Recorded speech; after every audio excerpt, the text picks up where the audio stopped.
11, 10, 9, 8, 7, 6, 5, 4, 3, 2. What a fight! I think Canelo won it. Juan, the Hispanic causing panic, Lascano.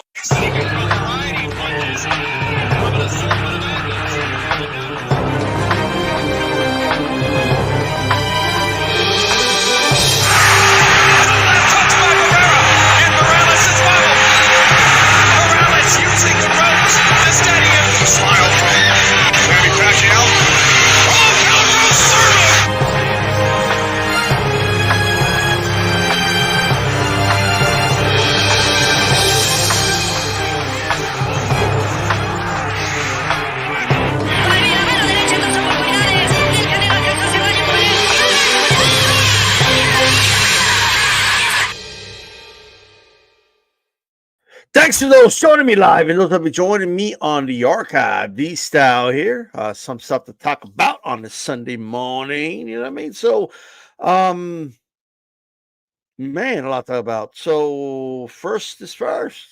Because I was flooded. I got flooded on my I just got flooded on my Twitter. Like where's D-Style at? Oh, we're not going to see. D-Style's going to disappear. Like, I'm going to disappear. Like, what? Like, D-Style, he ain't going to be able to handle this. He's going to hide his face. First of all, people tell me I'm going to hide my face when they never shown their face. It's hilarious to me. Okay? If you have a John Cena avatar, all right, and you're over here talking about people hiding their faces, you know, maybe you should sit this one out. Right? And look, it's no secret. I'm a Pitbull Cruz fan. All right, there's no secret about that. I don't hide that. I root for Pitbull Cruz. I was rooting for him in this fight. And he lost his fight. He lost to Rayo, another fight. I like Rayo Valenzuela. I don't have a problem with Rayo. I interviewed Rayo Valenzuela. So I don't have a problem with Rayo Valenzuela at all. I remember the interview. He was, great dude. He was one of the best people I've ever interviewed, quite frankly. Doesn't have an attitude. He's just chill, laid back. You know, he's just I'm happy for him. He fulfilled his dream, became a world champion. I'm not upset about nothing. All right. But the people are, D-Style, he's coping. He's coping.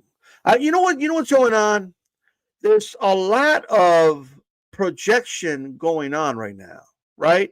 There's a lot of people that project on me like how they think and how their brain is wired. I think there's some of you out there that feel some type of way when a fighter you like loses, and you can't, I don't know, handle it. We have fan bases here that have come up with the most elaborate excuses when their fighters don't win. They say the craziest shit when shit don't go their way. There's a lot of people out there, quite frankly, you're very fair-weathered, meaning you only support dudes when it's hot, when it's a cool thing to do. That's why many of you were trashing Ryan before right after the Tank fight. And then you got right back on the bandwagon, okay? Like a bunch of bandwagon fans after he beat Devin Haney. It just is what it is. A lot of you are just like that, right? I don't see any of you like still talking about Matias the way you were talking about him before Paro boxed him in his backyard over in Puerto Rico. You could stop talking about how that dude's a boogeyman and nobody could do this, nobody could do that, and everybody's scared of this dude. They're already scared of Matias, but like you couldn't wait for that. You couldn't stop telling people how Matias, who've been beat up and destroyed before, by the way, all right, and they got outboxed this time. Okay, you couldn't stop talking about that dude, but when it comes to Pitbull Cruz, Pitbull Cruz, he's overrated. Like, let me make this very clear to everybody.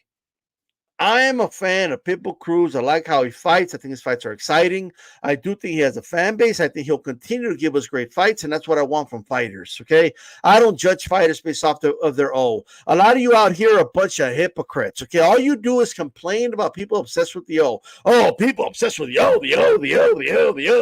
Everybody just wants to protect their O. Everybody's, you know what I mean? Then a fighter loses, and you all turn into a bunch of fucking pussies. And you like to kick fighters while they're down and shit after they lose. And I don't buy. Look, let me tell you something. I don't attack fighters. I celebrate fighters. That's right. I'm getting my moral high ground. I don't give a fuck. Okay, I'm on a moral Mount Olympus right now. Okay, that's right. I'm on Mount Everest of moral high grounds right now. Is where I'm at. Okay, I'm in the moon when it comes to moral high ground. I'm light years away when it comes to moral high grounds. I will celebrate Rayo Valenzuela. I'm not going to shit on Rayo Valenzuela indirectly because you're going to shit on Pitbull Cruz. I'll leave it at that. And at the end of the day, Pitbull Cruz is still that dude. I'm still a fan of Pitbull Cruz. It's still Team Pitbull Cruz all day, every day. What the fuck is anybody going to do about it? I just want to know what are you going to do about it. Oh, we're going to type this and we're going to type that. I don't give a fuck what you type and I don't give a fuck what you say. All right? I'll take the loss in the chin like a champ. All right? I scored the fight for Rayo Valenzuela. I think he took over the fight in the second half. You know why? Because I'm a fair dude. That's why. Okay? I don't keep hard for no reason. I don't do none of that dumb shit at the end of the day.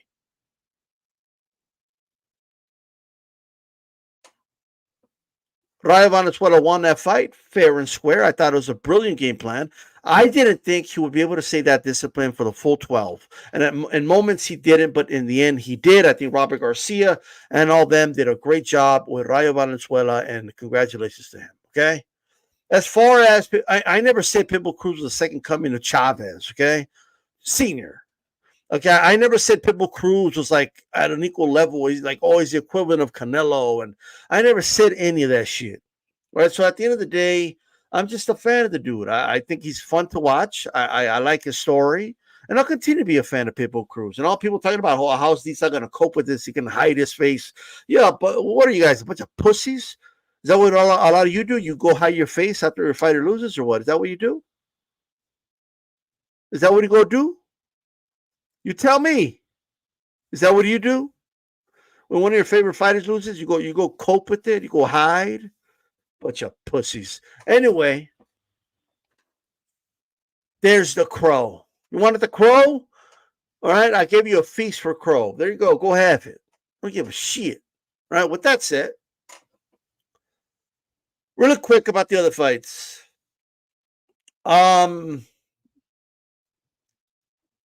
First of all, those saying that the event was too long, I agree. All these Riyadh season cards are just too damn long. I think they need more 10 rounders, and that'll help a little bit, but that's not even the main thing. The rounds is not the main thing. It's I don't know, man. Like I get what they're trying to do. Like the whole red carpet thing. Like, oh, so and so just got here. Let's get his thoughts. Like, I just don't care what Pierce Morgan has to say about the fight, bro. Like when he arrives, like ask him ringside before the fight or something. You know what I mean? Like I don't know. But I get they're trying to give like that big event feel. It's just not necessary with boxing. This isn't the Oscars, or like it's not an award show. It's not um uh it's not like, how can I put it? Like it doesn't resonate with boxing fans. And it doesn't resonate with casual fans that want to watch a boxing card. It just does, like all the way around, like it's just not working. Like and if you want to do a pre-show before the card starts and do all that crap, then do that. You know what I mean? Like I don't care, but let's speed it up. Like you know what I mean? Let's get it going. Okay, that fight ended in the second round. Okay, good. In 15 minutes, like or 20, like let's get the next dude walking out. Shout out to Lady Chan. Saludos. Shout out to my sis, Lady Chan. Yeah, those cards are way too long. That's a 2 pound, 199 pounds. You know what I mean? Thank you for that.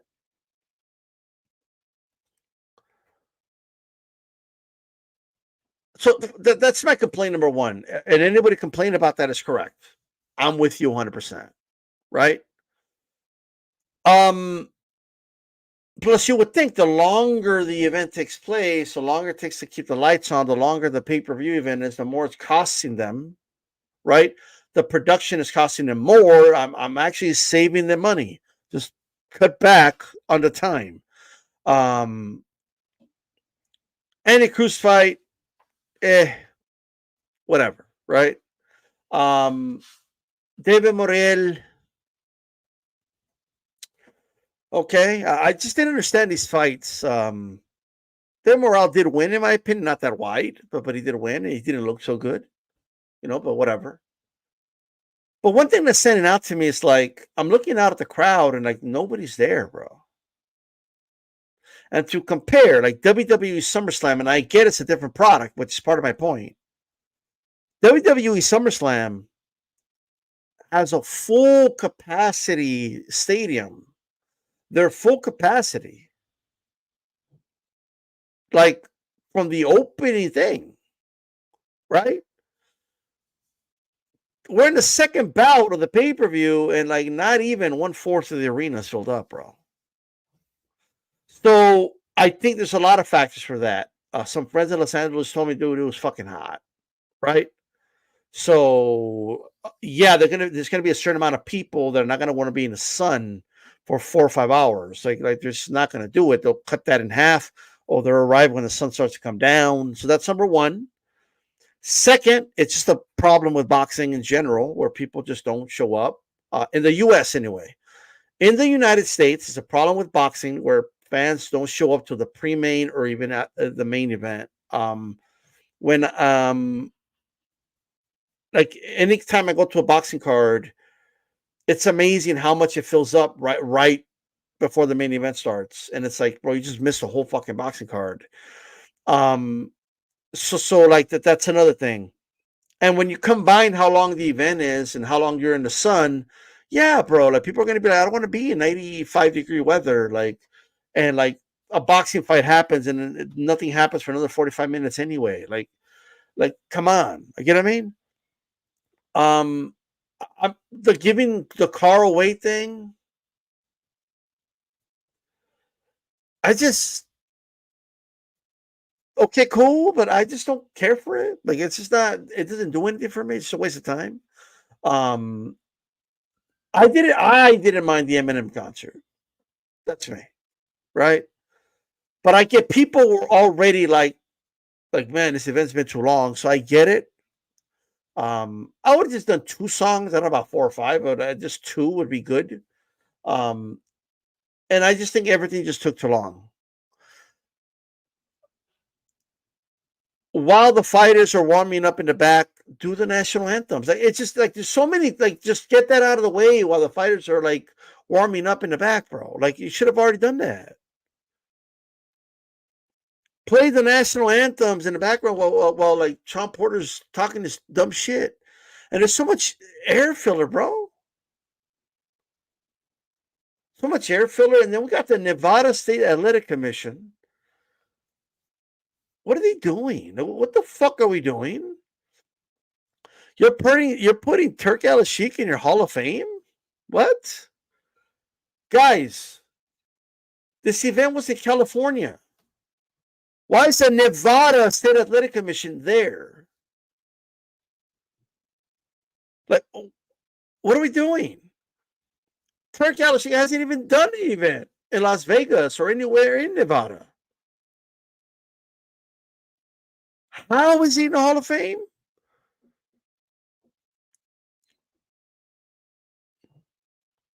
Are you that desperate for the Saudi money?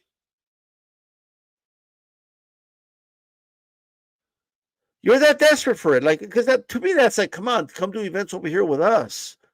We'll put you in our Hall of Fame. Like, god damn, bro, you're thirsty.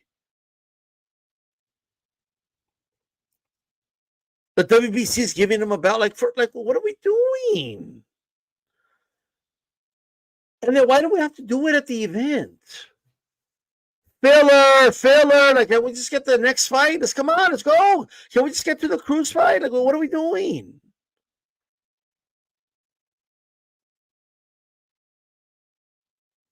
Even Turk Al-Sheikh was kind of like, oh, okay, thank you. Like I don't know, man. Like, That's the sense I got. I'm just like, they put him in the Hall of Fame? You put Turkey Alashik in the Nevada Hall of Fame in California when he's never done anything in Nevada. What are we doing? Like, what the fuck are we doing, bro? I get that the Saudis are putting up a lot of money, and I get they're putting up a lot of money for these events, and the fighters are making a lot of money because of it. I get all that. You can be grateful, you know? Like right now, Lady Chan gave me a super chat. So I thanked her. I was grateful for the super chat, right? And shout out to my hermana, but I'm not gonna, like, just because she gave me a $2 super chat, make this whole live about Lady Chan and how great she is. You know what I mean? To the point where even she starts feeling kind of awkward about it. Like, okay, thank you. Like, you know what I mean? Like, what's going on right now? I know he's giving more than a $2 super chat. This is putting in millions for this event, but do it at the post-fight press conference. Do it before the event. Do it like they're trying to do it in front of everybody watching on pay-per-view. They're trying to grandstand, right? They're trying to, like, fight for the affection of this dude, and it's like, what are y'all doing? What, like, can you just tell me what the fuck are you doing? Like, I just don't understand this. You can't just walk up to do it and be like, hey, man, I want to thank you for what you've been doing for the sport of boxing, right? Like, you can't just do that, like, on your own time. Like, you have to grandstand on a pay-per-view with a mic on your hand in front of everybody. And like, I just don't want to see you get on your knees in front of dude, bro. Sorry. I'm not, like, do that on your own time. You know what I mean? Shout out to Andre Rodriguez, $2.49 right there with the super sticker. I appreciate it, brother. Let's see what the super sticker is right now, because StreamYard has not updated to where they show the super stickers. You know what I mean? Unboxing. Thank you, brother. I appreciate it. All right. Appreciate that very much. StreamYard needs to fix that. Show us the super stickers, brother. You know what I mean? It's important. People pay for the super stickers for the image. Let's show the image. You know what I mean? Like, I'm just saying. Now, if you guys don't mind, for the next 20 minutes, I'm going to be kissing Andre Rodriguez's ass. Okay? All right? Andre Rodriguez, I want to put you in the D-Style Boxing Hall of Fame. Okay? Anyway. Hey, thanks for that, brother. Lady Chan, Andre Rodriguez will go into my Boxing Hall of Fame. All right?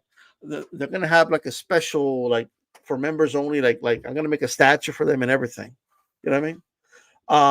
But with that said, what are they doing? Why is the Nevada State Athletic Commission? Okay, why? What are we doing? Why is the Nevada freaking Hall of Fame even there? Like you're not in Nevada.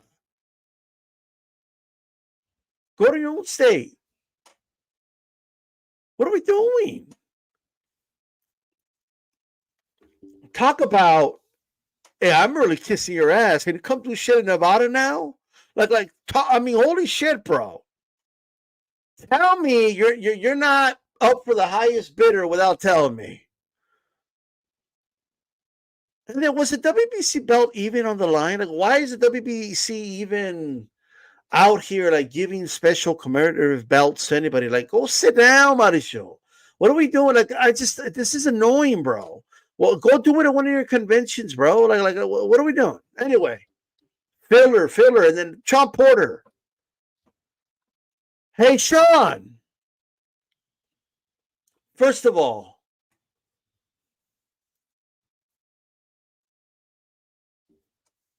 they scream a filler. It's like, hey, you guys got to fill in 15 minutes right now. And Sean Porter's just repeating the same shit over and over again. Like, it's crazy, bro. There's awkward silence, and they're like, "Oh, we're gonna go to the red carpet and see what Pierce Morgan has to say." I don't give a fuck Well, Piers Morgan has to say. Can we just get to the next fight?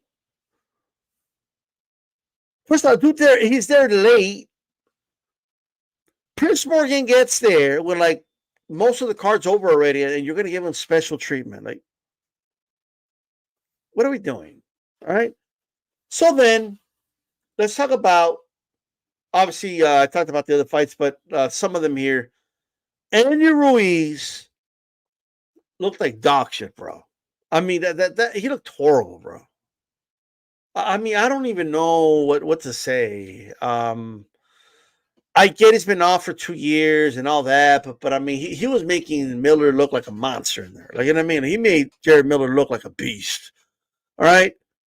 The combination's gone. He starts loading up with one shot at a time. He's gassed after 4 rounds. I know he said he hurt his hand in the 5th. I believe he hurt it later. That he hit Miller with a big right hand. Like, I think it was the 10th round, and he winced. Now he might have hurt it, like, and then it hurt it even worse later. But I do remember he winced, and I looked at my friend who I was watching. If I would have said he winced after he landed, bro. Like, him landing that punch hurt him more than Miller, right? I thought Miller won that fight. So like, for what it's worth, I don't think the draw is crazy, but it's not how I would have scored it. And Andy's showing everybody his hand, like, yeah, well, maybe you were loading up with the right hand every time you threw it.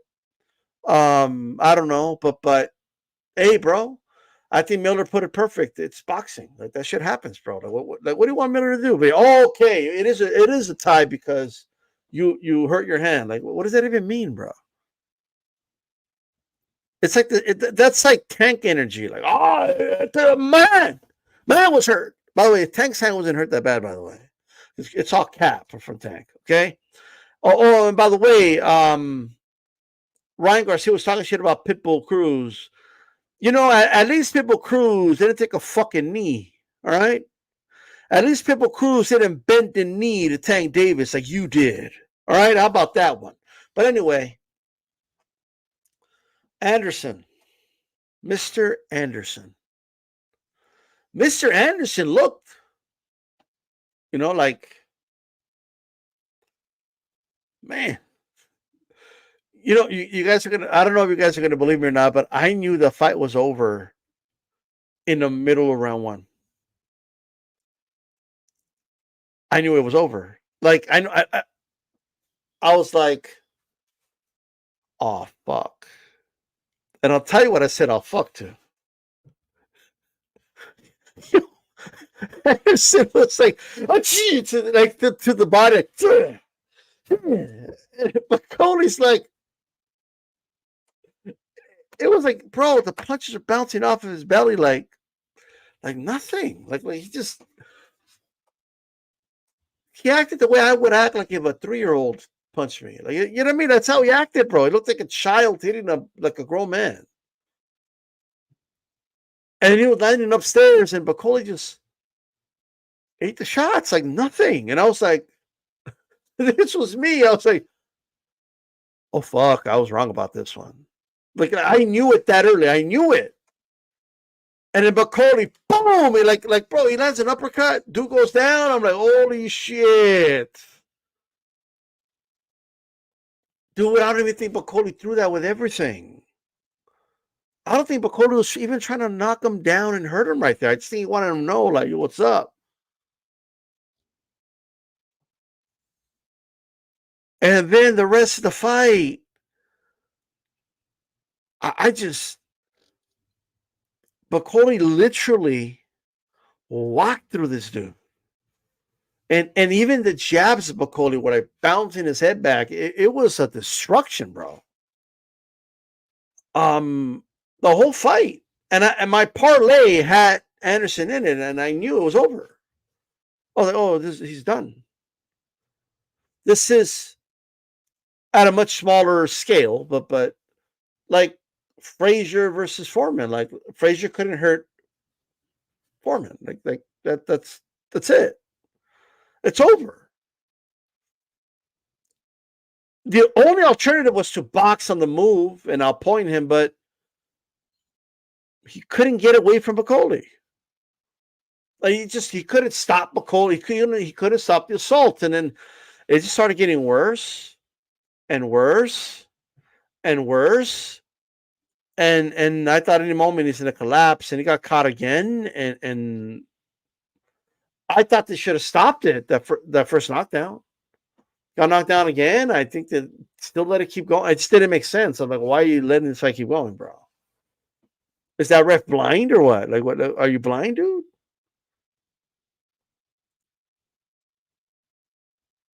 Like, are you crazy? What are you doing? Walk this way. That's why you do the walk this way, walk that way, to see that he's not all there. But anyway, Boli flat out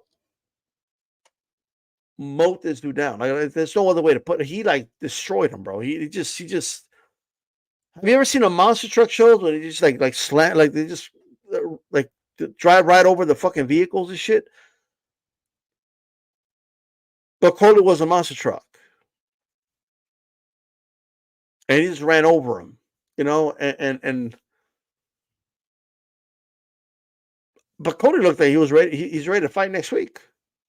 I mean, it is what it is, bro. Like, this is a bad style matchup for Anderson, which tells me like keep Anderson away from a dude like Zhang. But Cody Zhang is a banger, by the way, for Marshall, for sure. But that's that anyway. But Cody just just ran over him, bro. Like, I don't know how else to say it. It's just what it is. Have you guys seen that video of that dude that started fire? Like, it was like firing a gun at a dude in a truck, and the guy in a truck like backed up enough, and then came right over and just like ran over the dude, and the dude just flies in the air and shit. That was Anderson. It was kind of scary how easily Boli smashed him, because that's what he did.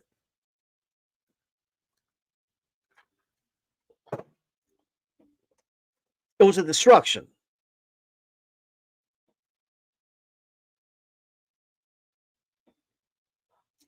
Destroyed him. And in the post-fight interviews, I mean, tells me a lot, though. When Boli is like, hey, I did this for the Congo. I did this for my people. I did this for... did he say Scotland? Is that where he says he lives from right now? I could be wrong. I know he said... You guys tell me, which part did he say he was at over there? But he said some part of the UK, but I don't remember. And then he said that this for his family, but then Anderson just looked content. Like, no, I'm good. You know, I'm going to go back with my family, you know, spend time with my family. And I don't know. Scotland, thank you. Maybe it's time to hang him up, brother. Because you're fighting dudes that are doing this for a purpose, like something that really matters to them, and winning really matters to them, and like failure is not an option, and that's the way they're thinking about it. And you're like, cool, whatever, I don't care. Yeah. And you were already talking about retiring at the age of 27. You're already crying, and we're talking to Roy Jones. Like, I don't know, these are just red flags to me. Even Porter, that's the one thing I agreed with him on. He even pointed that out, and there you go. All right. So let's talk about the main event.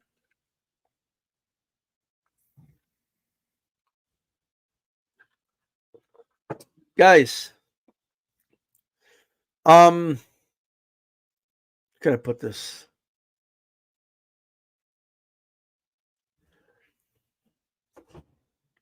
How can I?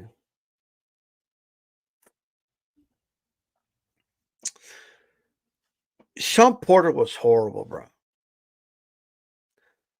I haven't heard, and this is saying a lot, I haven't heard a more biased commentator for a fight ever, and that's including value. That's including a lot of people, bro.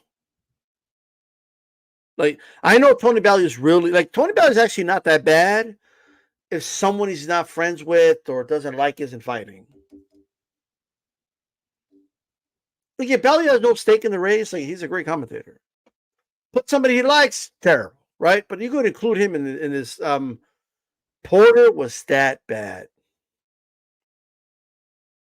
Porter was just doing everything to diminish everything Matt was doing. I don't think Matt was doing much. He's up. I had Bud up 8-1.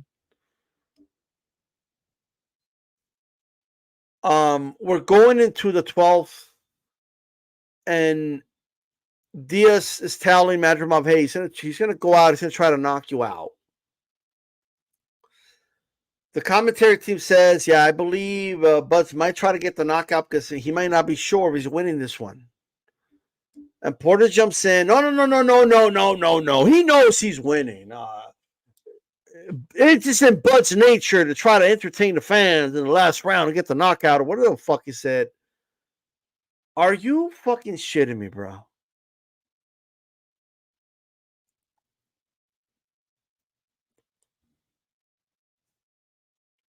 Oh, Diaz told him that because Diaz knows that Crawford's the type of guy that tries to entertain the fan. Like, so now you're in Diaz's mind, and you know that's what Diaz thinks, and that's why Diaz is saying that to his fighter, right? Typically, when a trainer says he's going to try to knock you out going into the 12th, it means he's going to try to knock you out because they're possibly not winning on the cards, is what it means. It's never in the history of boxing meant, never in the history of boxing has a trainer told his fighter he's going to try to knock you out going into the 12th, right? Because they quote unquote know this fighter really cares about the fans and really wants to give the fans a great knockout to close the show. All right? Are you kidding me, bro? Are you shitting me right now? Oh, and to say, not even to speculate, that's why he said, and that's why Diaz told him that. Not even I believe he told him that because X, Y, and Z. No. You said that's why he did it. Typically, if a fighter has a tendency to get careless or try to go for a finish or something like that, typically a trainer might tell his fighter, be ready. He's going to open up. He's going to be open to counters or something like that. It's not going to be, hey, he's going to try to knock you out, okay? Like, as if they're not, like, bro, like, they're well aware of Crawford. They trained for Crawford. They're prepared for Crawford.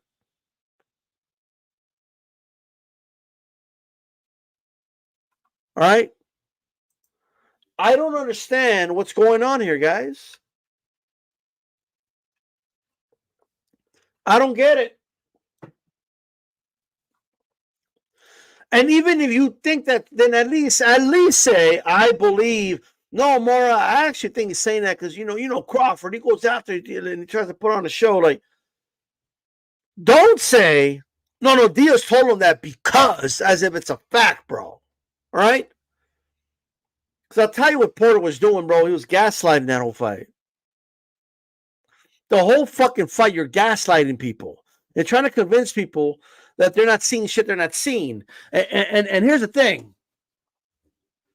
Porter was doing this thing like in the middle rounds, right?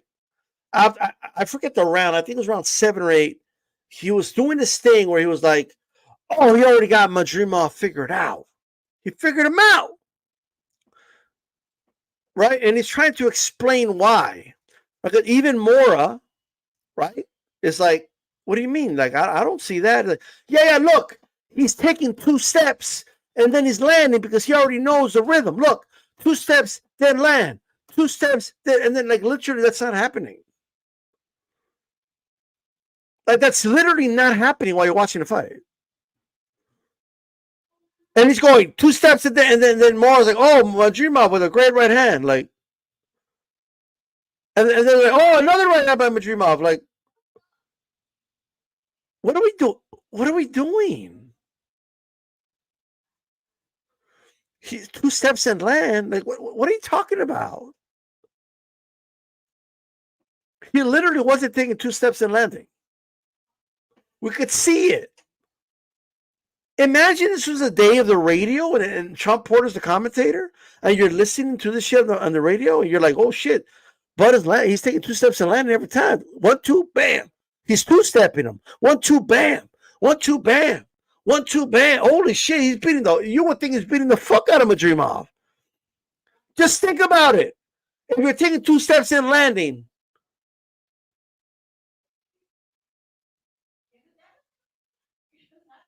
what the fuck is going on, bro? And they're going to replay. Watch, you're going to see right here. And then they're showing Madrimov land a beautiful right. And I'm like, and I forgot it was Moro or the other commentator because he's like, hey, you already figured them out, guys. I'm telling you. And then they go, well, I feel Madrimov won the last 2 rounds. So how did he figure them out? And Porter stays silent. And I believe it was Moro that goes, you have any answer to that, Porter? I got nothing. What are we doing? Porter literally sounded to me like the heel commentators in wrestling whose job is to prop up the heel and make it seem like the heel's in control even when they're not, to piss off the audience. That's literally what was happening here. It is terrible, bro. I mean, I don't know, man. And then he kept guaranteeing at any moment he's going to take over and knock this guy out. And like, I just call the action, bro.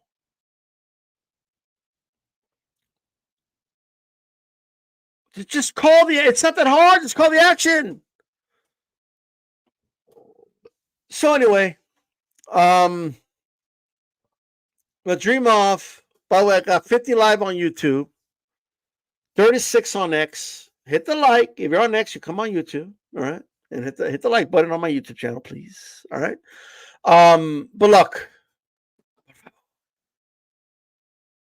I mean, I ain't gonna kiss your guys' ass the way people were kissing fucking Turkey Al-Sheikh's ass for a like, but I mean, I would appreciate the like. You know what I mean? Like, I'm just saying. Dudes out there gonna start acting like they're Turkey Al-Sheikh with the like button and shit. Like, you know what I mean? Why should I hit the like?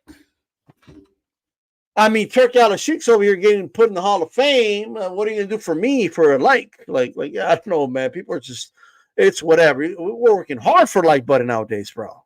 You know what I mean? We're having to work extra hard for like button when people see how people are treating Turkey Al-Sheikh when he does things for them. They're like, oh, well, what am I gonna get for my like? All right. Shit's crazy, bro. All right. Anyway. So they were calling him out, but why are we even there, bro? Why are we in a position where we need to be calling people out? You know what I mean? Like, I just don't understand it. And I have a 3-step plan. By the way, before I get to this 3-step plan, let me just say this. I scored it 6-6. There was a lot of swing rounds in there. It was that type of fight. It was a fight where you could have either guy 8-4, either guy 7-5, or a draw. That's just the type of fight that I saw, right? So believe it or not, if someone says Bud 8-4, I just don't think they're that crazy. Somebody says Madrimov 8-4, I don't think they're that crazy either. Somebody has a 7-5 either way, cool. 6-6, cool. That's how many swing rounds I believe there was. That's how close I believe it was. There was several rounds where I was like, oh man, like it was hard to really figure out who to give it to. There was a couple where I was like, man, I'm not sure if I give it to the right guy or not, whatever, but it was just that type of fight. I had it 6-6, and it was just that type of fight. You might even argue 9-3 either way. I think that's a bit of a stretch, but still. It's just that type of fight, right? And people think close fight means 7-5 or 6-6 only. No, like there could be enough swing rounds where you could swing 8-4 or 8-4 the other way or 5-5 or draw. Like that's the type of fight it was. So I don't have a problem. Like the scorecards are really reflective to me of how close the fight was. I think nobody had some crazy 117, 108 or like something crazy like that. 120, 108 or some shit like that.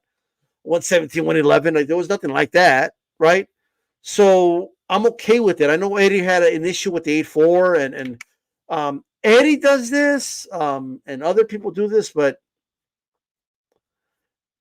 8-4. I mean, literally, you're 2 rounds away from a draw. Like it's not like it is what it is. Like you know what I mean? It's a lot closer than people make it out to be. But he's the promoter. I get it. He's gonna stand up for his dude, right? So it is what it is. As far as taking it from the champion, I never believed in that. That's not anywhere in the scoring criteria. That's never been a thing. Media and people made it a thing, but that's not how you score a boxing match. Taking it from the champion is not a real thing. If it is, find it for me. Show me anywhere where there's some. I'll let you go as back as you want, all the way back to Marcus of Queensberry rules. Okay, to unified rules today. You show me where it says you got to take it from the champion, and I'll shut up. All right. Taking it from the champion is something that derived from the idea that people would say, hey, they're probably going to give it to the house fighter, so we got to do extra, right? So to leave them no room to rob us. All right. Like that's really what it is, right? Like if you go to like when people were saying, oh, I don't think Paro's going to get a fair shake in Puerto Rico, right? But nobody says, oh, you got to take it from the hometown fighter. So if it's a close fight, it automatically goes to the hometown fighter. No, it just means that everybody kind of knows in most cases the hometown fighter gets the benefit of the doubt, right? Not because it's in the rules and because that's how you score, right? That's not the reason. Oh, but it's an unwritten rule. Well, unwritten rules don't count. Just tell me, just score round by round and who won more rounds. That's how you score it. That's it. All right, anyway. But that's it. The Dreamoff did great, by the way. And you guys could kill the noise about a Canelo fight. Kill that noise right now. Kill it. But Crawford has entered a territory where he's still a good, solid fighter. Still a great fighter, even. Right? But at 154, he just isn't the monster he was at 147 or 140, 135. He's a really good fighter who's going to be winning decisions or maybe late round stoppages against dudes and maybe even lose a fight or two. That's the territory he's gone from, right? Kind of like Duran. Duran was a monster at 135. He was still really good at 147, right? And at 154, he was still beating some guys. He even moved up above that and beat a guy like Iron Barkley, but he was in a territory where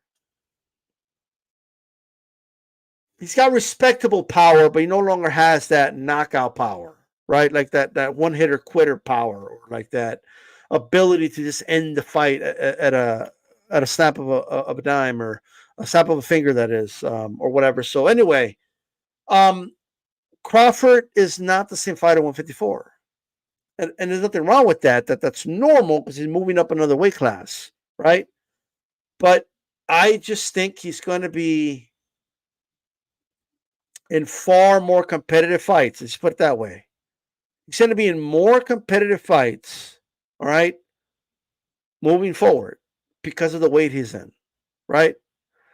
And if he keeps moving up, if he goes to 160, everything changes, guys. The fighters have more punch resistance, and you're not as big of a puncher, right? Your speed takes a hit because you're carrying more weight. So it just is what it is. Like you know what I mean? Imagine 168, you could kill that noise. You could drop the noise now, right? As far as commentary, I want to say this, guys. Check this out, okay? 3 changes I believe we need to see in boxing commentary today. Okay?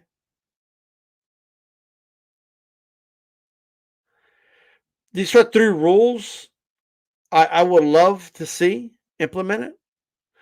And you guys should tell me if you agree or agree. Um, like, but this is just my take. If I can find it. It's like my tweet and I can't find it. There we go. 3 changes I believe we need to see in boxing commentary. Okay? This is my opinion. You guys can agree or disagree. Now, granted,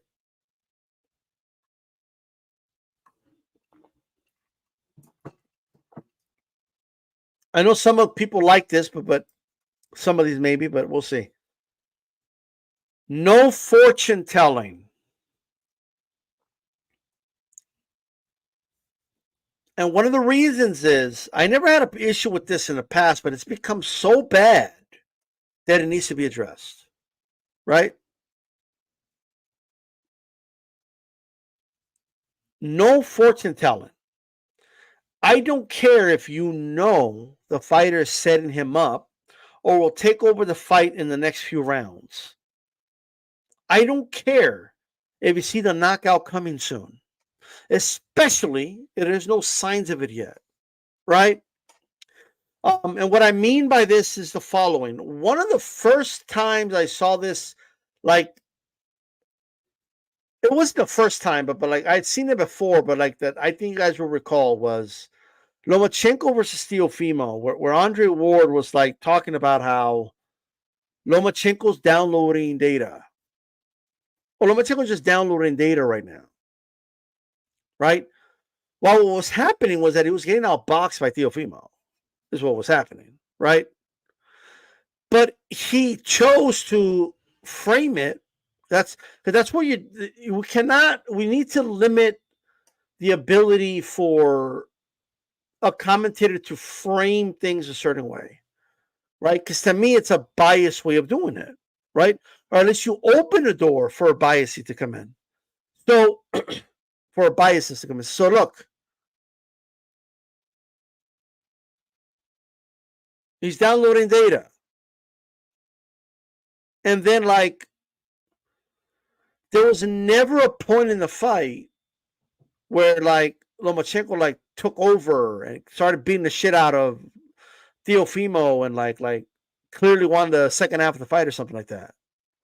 There was never really something like that happened. Yes, Lomachenko started to win some rounds. True. You know what I mean? But it wasn't what was being implied by Andre Ward. He was implying that, these rounds don't even matter. Watch, he's downloading data, and then he's going to completely just take over the fight and dominate. Like, that's what you were implying. Andre, and then, like, Bradley took it to another level. Oh, watch, he's setting him up. Oh, he's going to knock him out in the next few rounds. And then it gets awkward when, like, the knockout doesn't even happen.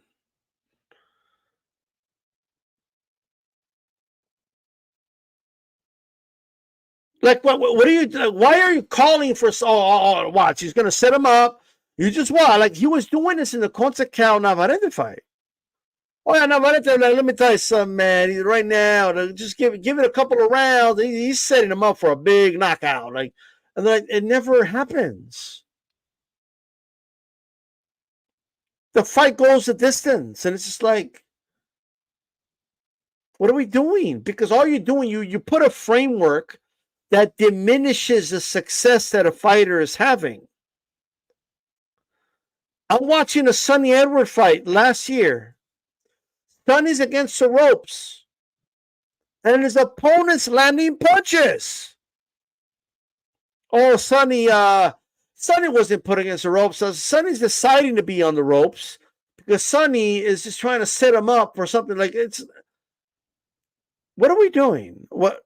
Why are you trying to frame things a certain way? What's the use of framing? Oh, he put himself there. They didn't put him there. Well, that's not what I saw. That's why people were going into that Sonny Edwards Bam fight thinking Sonny Edwards is this defensive wizard that never gets touched because every time he got touched, the commentary team kept gaslighting people, telling people that Sonny Edwards is only getting touched because Sonny Edwards is choosing to get touched. Stop gaslighting people. And fortune telling does that. Now, if a fighter wants to give an analysis, like I believe he's trying to set him up for the second half, or I think right now he's patient because he wants to. His fight he believes is going to be in the second half, or something like that. That's fine, but that's not what I'm talking about. I'm talking about the dismissal of what one fighter is doing, right? Because you know that the other fighter is setting him up for something else. Is what I'm talking about. And it shouldn't be said in a matter of fact way because then when it doesn't happen, it's just weird and awkward. Second, no coaching. I don't want to hear what a fighter should be doing. I don't want to hear commentary telling us a fighter should be doing something else during the fight. Just call the action. Or what he should be doing instead is this. I think, you know what? I think he should be doing this X, Y, Z instead. Or I don't like it, bro. I just don't. Just call the action. There's a time or place for those type of breakdowns. And I'll say this after I do the third one. Well, I'll just do it now. If you want to, like, to me, the time to do it is between rounds. Okay? Between rounds, Mora, he's not having success. What do you believe he should do? And then you say between rounds. That way, you're not giving us all this, you're not talking about all this, right? While fighters are throwing punches in the ring.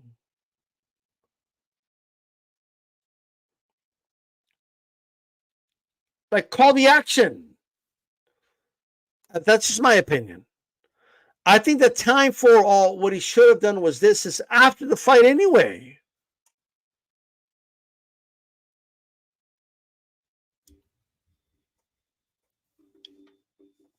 Three, no rooting or cheering for a fighter. That one is self-explanatory. Going woo like that every time a fighter lands a punch. It's embarrassing. I think it's atrocious. I just don't want to see fighters open. I'm sorry. Well, a lot of time it is fighters, but commentators, whether fighters or not, openly rooting for a fighter. I just don't like it. Wooing and eyeing, right? Fortune telling is part of it too, by the way. I hate to tell you guys, but Madrimov is not really doing much. Crawford just setting him up for, like, just as an example. Like, I just don't like that, right? I don't mean to tell you. I just don't think this really means anything because he's just being set up, to be honest with you, for what's going to happen in the next few rounds. I just don't like that. That is a form of rooting and cheering, quite frankly. I just don't like it. I don't. And all it does, all these things do, is open the door for people to say, man, that commentary team was being biased as fuck. That commentary team was rooting for this guy or that guy. That one commentator made it obvious he was rooting for this guy. Oh, the one commentary team was obviously just being biased against X, Y, and Z. Oh, that he obviously didn't want to give credit to the one fighter, his success, and he was diminishing his success. That's all you're doing. You're just opening the door, right, to that. if you want to have a guy between rounds, you kind of give his like, oh, I think this guy is doing this and that. You already have a score. Like, I think the score should be a fighter, in my opinion. Hey, Mora, I think it would be more appropriate. Hey, Mora, how do you have the fight so far? I got it 4 rounds to 6. Whatever. The reason I give round 10 to Crawford is because he did X, Y, and Z.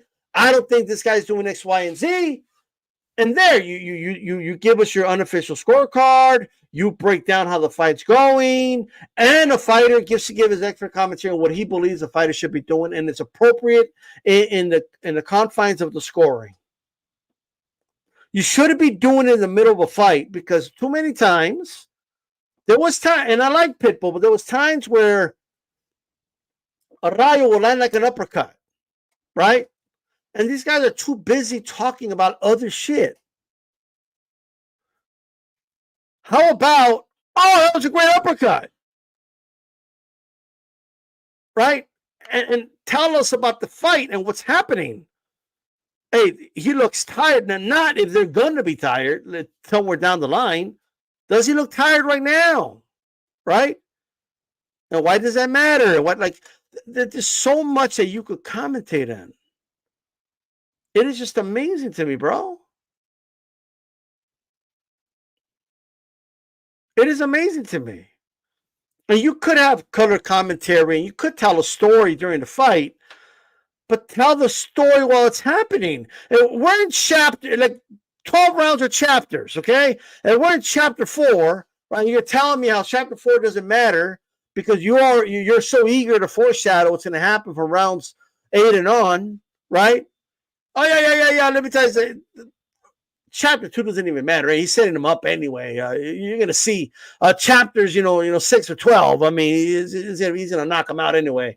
And then let's say that doesn't happen. So now you didn't properly tell us, right? And this is more important for casuals, by the way.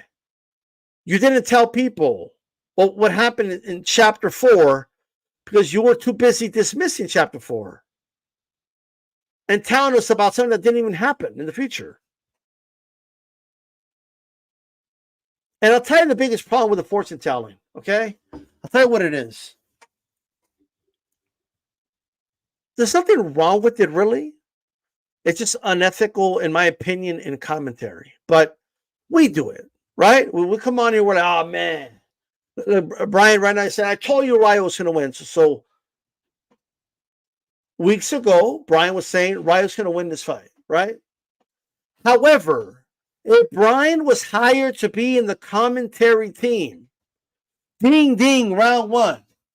Hey, what do you think's happening here, Brian? It doesn't really matter. I mean, Ryan's going to win anyway, so watch. It doesn't even matter what happens. That punch from Cruz landed, it doesn't matter. I mean, watch. I mean, Ryan's going to take over and win this fight at some point. Like, you can't do that. This whole, I want to be the guy that called it before it happened thing is too much of a, my dick is bigger than yours thing. I don't want to see it, bro. That's not the time to do it, right? And they're doing it during the fight. Oh, just watch. I know what's going to happen. Watch. He's going to get him. Blah, blah, blah. Give your predictions before the fight. That's perfectly fine. But ding, ding, once the bell rings, you got to call the action. And tell us what's happening in that round. Even if you know, even if your prediction could be, well, I think Madrimav's going to start good. He's going to win some rounds early, and then I think Crawford's going to take over in the second half, right? Even if it's going the way you said it would go, just call the action. Madrimav's doing good. He won his round. Between rounds, if you want to say, well, I did predict this, and I do think that's fine. Between rounds. But the fortune-telling thing, I would rather just not do it at all, if I'm honest with you. Just don't do it. And if you listen, if you look closely, like this, always somebody saying, man, they're fucking biased. Man, they're fucking hating. Man, they're unfair. Man, they're So there's a problem. And I'll tell you right now, commentary is supposed, in all reality, they're supposed to be there to like call the action. And in my opinion, about calling the big moments, right? Down goes Tyson. Down goes Frazier, right? It's about the moments, right? Can we go back to like commentators having good zingers? Can we go back to good one-liners, crafty one-liners, and like like are they not capable of this? Like what's going on right now? They're debating each other in the middle of a fight, and one expert commentator is saying this guy's in control, the other one saying, no, he's not. Like, I'm just like, well, what are we doing? Maybe if you weren't having a who's is bigger contest in the middle of fucking commentary, right? And just call the action and what's happening at the moment, we don't have to deal with all that shit, bro. And I get elements of this were always there, but they weren't this bad. You know, like that's the issue. But it's gotten so bad that we got to like overcorrect it or something because it's bad. It's really bad. So that's my idea, in my opinion. That's all I got. And that's that. Okay. For those wondering, I scored the 5 for Miller. I had it 7-5 Miller. I thought he won the fight. I had it 7-5 for Rayo. And I had it 6-6 in the main event. For those wondering. All right. Anyway, this is D-Style Boxing. I appreciate everybody that tuned in. I appreciate everybody tuning in.